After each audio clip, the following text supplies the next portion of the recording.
हमारे साथ मौजूद हैं डिप्टी ब्यूरो चीफ इस्लामाबाद गजाला नौरीन। गजाला, कहिएगा, हम देख रहे हैं ओवरऑल जो मामला चल रहा है खत्ते की कशीदगी का, उसमें पाकिस्तान ने जो एक ज़बरदस्त सालिस का किरदार अदा किया है, पाकिस्तान की फतह को, पाकिस्तान की बेहतरीन कारकर्दगी को पूरी दुनिया तस्लीम करी है। मज़ीद क्या इस हवाले से डिटेल्स आ रही हैं सामने? बिल्कुल ऐसा ही है। इससे कबल आप मार्का हक की बात कर रही थी, तो मार्का हक को अब जबकि 1 साल मुकम्मल होने वाला है, तो हम ये देख रहे हैं कि उसके बाद जो जंगी मैदान में कामयाबी के बाद पाकिस्तान को सफारती मैदान में कामयाबियां मिली थी, वो जी। सिलसिला ताहाल जारी है। हमने देखा था कि मार्का हक के बाद जो पाकिस्तान की सियासी और अस्करी क़यादत है, उनकी जानिब से जो अमरीका, चीन, तुर्किया, ईरान के दौरे किए गए, सऊदी अरब के अहम दौरे किए गए, क़यादत से अहम मुलाकातें हुई और सऊदी अरब के साथ हमारा एक अहम दिफाई मुआहिदा हुआ। और हमने ये देखा कि गुज़िश्ता 1 साल के दौरान जो पाकिस्तान का नेट रीजनल स्टेबलाइजर का किरदार है, न सिर्फ ये कि वो पूरी दुनिया में खित्ते में उभर कर सामने आया, बल्कि इलाकाई तौर पर उसको तस्लीम भी किया जा रहा है। और उसी की कंटिन्यूटी में देखें तो अभी तक पाकिस्तान का इलाकाई अमन व इस्तेहकाम के लिए नेट रीजनल स्टेबलाइजर का किरदार, अमन के सफीर के तौर पर किरदार पाकिस्तान का मजीद हर गुजरते दिन के साथ नुमाया होता जा रहा है। चाहे फिर ईरान और अमरीका के दरमियान जो अमन मुज़ाकरात थे, इस्लामाबाद टॉक्स हुई, उसके हवाले से बात की जाए, या फिर जो खित्ते के दीगर मामलात हैं उनमें सफ़ीर के तौर पर, अमन के सफ़ीर के तौर पर पाकिस्तान के किरदार के हवाले से बात की जाए, तो ये पाकिस्तान के इस मुस्बत किरदार को दुनिया भर में तस्लीम किया जा रहा है। और अगर अब हालिया जो पाकिस्तान का किरदार है ईरान और अमरीका की इस जंग के दौरान सालिस के तौर पर सामने आया उभर कर, उसके हवाले से बात की जाए तो वो अभी भी जारी है। हम जानते हैं कि ईरानी वज़ीर ख़ारजा अब्बास अराग़ची, जो कि एक मुख्तसर वफ़द के हमरा पाकिस्तान में मौजूद हैं, गुज़िश्ता रात नूर खान एयर बेस पर वो पहुंचे थे। उनकी मुलाकातों का सिलसिला भी बाकायदा शुरू हो चुका है। ईरानी सफारत खाने की जानिब से ये बताया गया कि जो ईरानी वज़ीर ख़ारजा है अब्बास अराग़ची, उनकी मुख्तसर वफ़द के हमरा मुलाकात हुई। Army chief of defence forces field marshal Syed Asim Munir से दीगर जो अरकान हैं वो भी इस अहम मुलाकात में शामिल थे। और जो इलाकाई अमन व इस्तेहकाम है उसके हवाले से बातचीत की गई। जो दो तरफ़ा बाहमी दिलचस्पी के अमूर हैं उन पर भी तबादला ख्याल किया गया इस अहम मुलाकात के दौरान।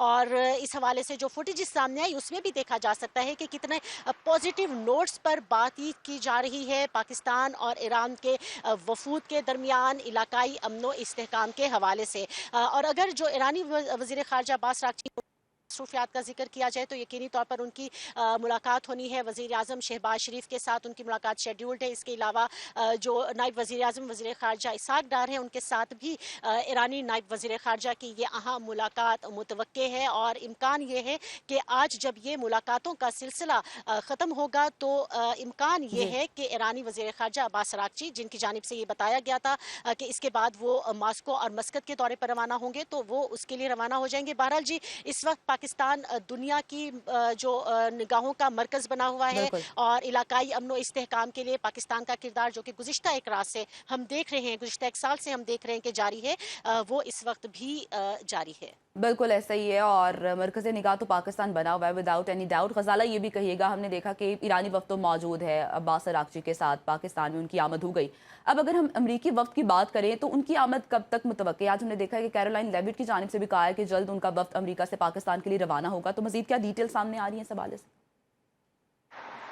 बिल्कुल ऐसा ही है। तर्जुमान व्हाइट हाउस की जानिब से बाकायदा तस्दीक की गई कि एक अमरीकी वफ़द भी जल्द ही रवाना होगा। उनकी जानिब से बताया गया था कि आज अमरीकी वफ़द पाकिस्तान के लिए रवाना होगा। और अगर अमरीकी और पाकिस्तानी वक्त के मुताबिक देखें तो जो अमरीका में अलसुबह का वक्त होगा वो पाकिस्तान में शाम का वक्त होगा। तो गालिब इम्कान ये है कि अमरीकी वफ़द जिसने पाकिस्तान के लिए रवाना होना है वो आज शाम अमरीका से पाकिस्तान के लिए रवाना होगा। और अगर वो आज शाम रवाना होते हैं तो यकीनी तौर पर कल सुबह यहाँ पर पहुँचेंगे, यानी कि इस्लामाबाद में वो पहुंच जाएंगे। लेकिन मैं यहाँ पर ये ज़रूर कहना चाहूँगी कि हमने देखा था कि इससे कबल भी व्हाइट हाउस की जानिब से और ख़ुद सदर डोनाल्ड ट्रंप की जानिब से मुतअद्दिद दफ़ा ये कहा गया कि जो अमरीकी वफ़द है वो पाकिस्तान या इस्लामाबाद रवानगी के लिए तैयार है और इस्लामाबाद टॉक्स का जो दूसरा मरहला है उसका जल्द आगाज़ कर दिया जाएगा। लेकिन क्योंकि जो दूसरा इसमें अहम फरीक है ईरान, ये कहा गया था कि वो अमेरिका के साथ मुज़ाकरात नहीं करना चाहते, तो जो जी इससे गजाला, कबल बिल्कुल। अमरीकी सदर की जानिब से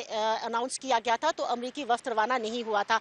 देखना ये है कि क्या आज शाम को अमरीकी वफ्द वाशिंगटन से रवाना होगा। अगर तो अमरीकी वफ्द वाशिंगटन से रवाना होता है और फिर जो दूसरा फरीक है यानी कि ईरान, उनकी जानिब से भी ये कहा जाता है कि वो मुज़ाकरात की मेज़ पर आकर बैठने को तैयार है, तो इसके बाद क्या सिनेरियो बनता है, बिल्कुल क्या ठीक है, सिचुएशन बनती है, मुज़ाकरात के उसके लिए बाद टेबल उस तो पर सज चुका मज़ीद है। बात देखना है कि आज रात से या कल से कब से मुज़ाकरात का आगाज़ होता है। इसी बारे में मज़ीद डिटेल्स भी आपके साथ लेंगे।